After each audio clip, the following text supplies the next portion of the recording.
Bonjour et bienvenue. Aujourd'hui, on se penche sur un sujet qui intrigue de plus en plus, l'investissement immobilier en Israël. Alors, est-ce que c'est vraiment le placement en or qu'on entend? C'est ce qu'on va décortiquer ensemble. Pour commencer, partons d'une question que, soyons honnêtes, tout le monde se pose en ce moment. Avec une économie mondiale qui joue aux montagnes russes, où est-ce qu'on peut bien placer son argent pour qu'il soit à la fois en sécurité et qu'il rapporte un peu?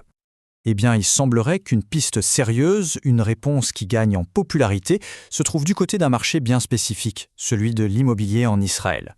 Un marché qu'on décrit comme bouillonnant, en pleine expansion. Alors, pour y voir plus clair, voici le programme. On va d'abord regarder pourquoi ce marché est si dynamique, ensuite on zoomera sur les avantages fiscaux, c'est important, puis on verra comment ça peut protéger un patrimoine, et pour finir, on prendra un peu de hauteur pour voir la stratégie globale. C'est parti. Allez, on attaque tout de suite avec la première partie, le dynamisme du marché. Qu'est-ce qu'il fait tourner au fond?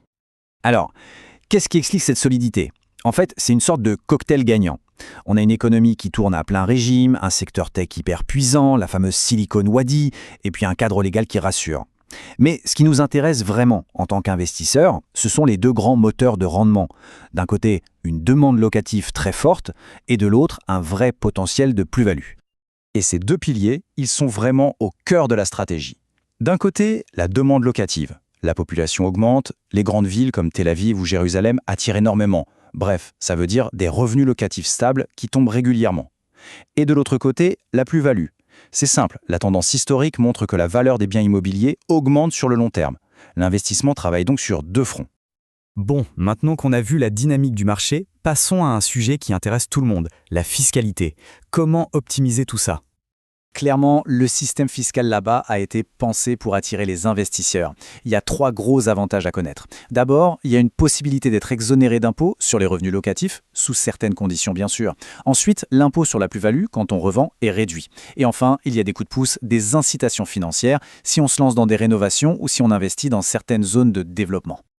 Et ce qu'il faut bien comprendre, c'est que ce ne sont pas juste des petits détails. Non. L'objectif de tout ça, c'est d'augmenter de manière significative le rendement net, c'est-à-dire l'argent qui finit vraiment dans la poche à la fin du mois. Ok, passons à notre troisième point. Au-delà du rendement, il y a l'idée de protéger son patrimoine.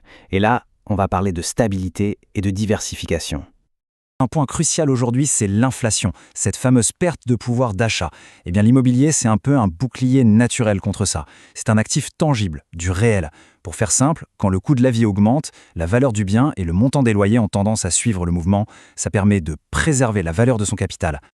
Et ça nous amène directement à l'idée de diversification. C'est le fameux adage « ne pas mettre tous ses œufs dans le même panier ».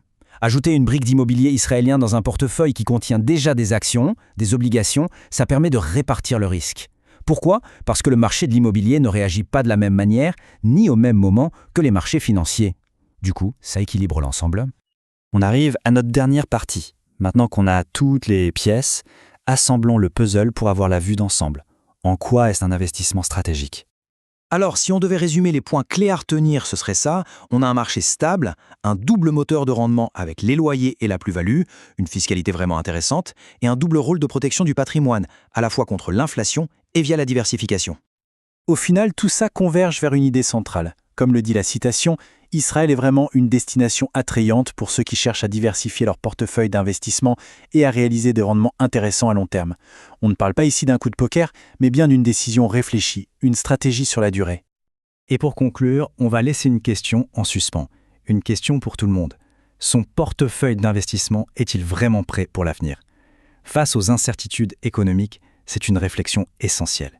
Et on espère que cette petite analyse aura apporté quelques éléments de réponse. Merci pour votre écoute.